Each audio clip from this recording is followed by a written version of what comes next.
Okay, here we are. Aries full moon, creative abundance. By engaging with mundane things. And this time around I chose a door, and you can see it's, it's a bit of an old scruffy door. It's an old metal door that's been repainted brown with a second door inside. And so doors, wow, doors have been very prolific as archetypes for creative engagement. But let's dive deep into what that means. Walking through a door, here, thresholds, crossing from one spot to another, so journeys. So if you're looking for a creative spark, that one is one that is very deep and has a long tradition of what it means to pause on the threshold, stand on the threshold, cross the threshold.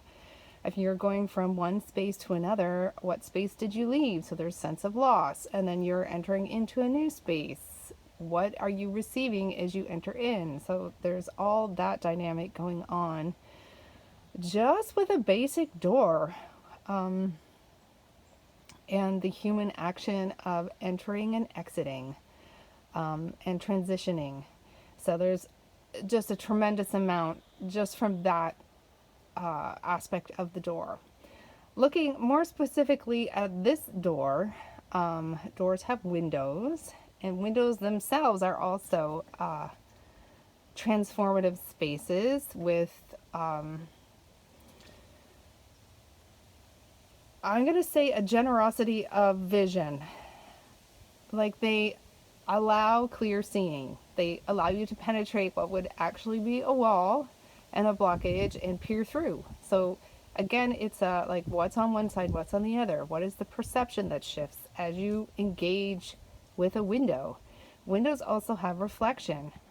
You could see some of the reflections in this door, some bins and whatnot.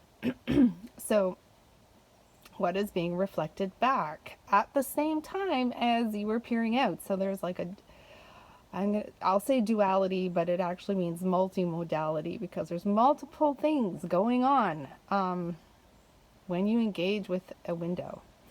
And when you engage with a door, even, I'd say when you engage with anything. But so there's multiple levels of perception that can be shifted and played with as a form of creative abundance.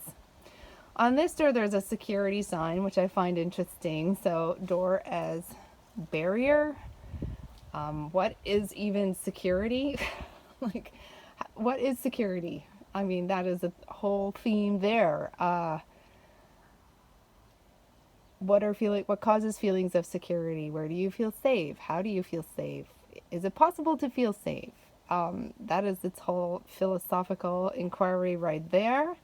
Also on this door, there's a sticker that's a bit crumpled that is for emergency situations. It's like if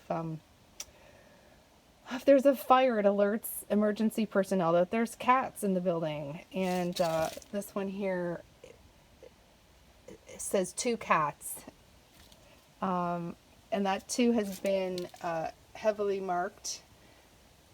And I just happen to know that underneath it is a 3 because there were 3 cats. Now there's only 2 cats. So there was a loss of a pet. So even just in that one small sticker that is hanging on. So even just think about hanging in there, hanging on. A communication that's sticking, needs to stick, needs to still be there.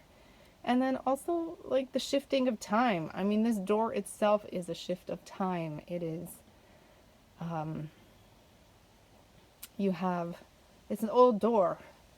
I think it might be 80s or 70s, decades. I mean, there's even older doors than that in existence. But again, just passage of time. And what you see with that sticker, there's been a passage of time. There's been passing of a pet. And then that just leads to, like, is this a door to a home? What is home? Who is home? Where is home? How do we feel about home? So this just happens to be a door to a home, but there's doors to many different types of locations. There's literal doors, doors of perception, doors in the mind, doors to the past, doors to the present, doors to the future, and also handles. Like, what does it mean when you grab the handle? Also, point of view. I've kind of time tripped and dove deep into some of the symbolism, but I like to look literal point of view. This door is awaiting, waiting, waiting for me to open it, for my hand to reach out and touch the handle. What does that handle feel? What does it think? How does the door feel when it's being opened and shut? Like, there's lots of kind of point of view jumping you could do. The window. Does it feel a sense of satisfaction when a human comes in and looks through it, or the cat comes and looks through it, or it's being applied in some way, or is it just happy as is? I don't know. Lots of room for play here in this month's symbolism, which is the door. A door, doors. Actually, there's multiple doors. There's layers. Oh goodness, layers of transition. Again, kind of speaking to the multi-modality of this symbolism. And I would say all symbolism. Anyways, creative abundance, just by pausing for a moment at a door. And I chose this because it's Aries full moon, which is active. I see it as like fire heart, active heart, action. So I would also be like, where's the heart in this? Like, where's the human heart in this? Where's that heartfelt sensation aligned with an action? So entering or transitioning or thresholding is kind of an active thing, and the heart opening the door, opening the heart. I don't know. I'm playing around with some ideas here. Anyways, those are some things that could then turn into artistic creations. Who knows what, really? Anything. It could even just be a state of mind or presence. Anyways, that's this month's creative abundance exploration. Checking out kind of a scruffy door. Appreciating the abundance that is there in the ordinary, everyday, mundane. Thanks. See you next month. Bye.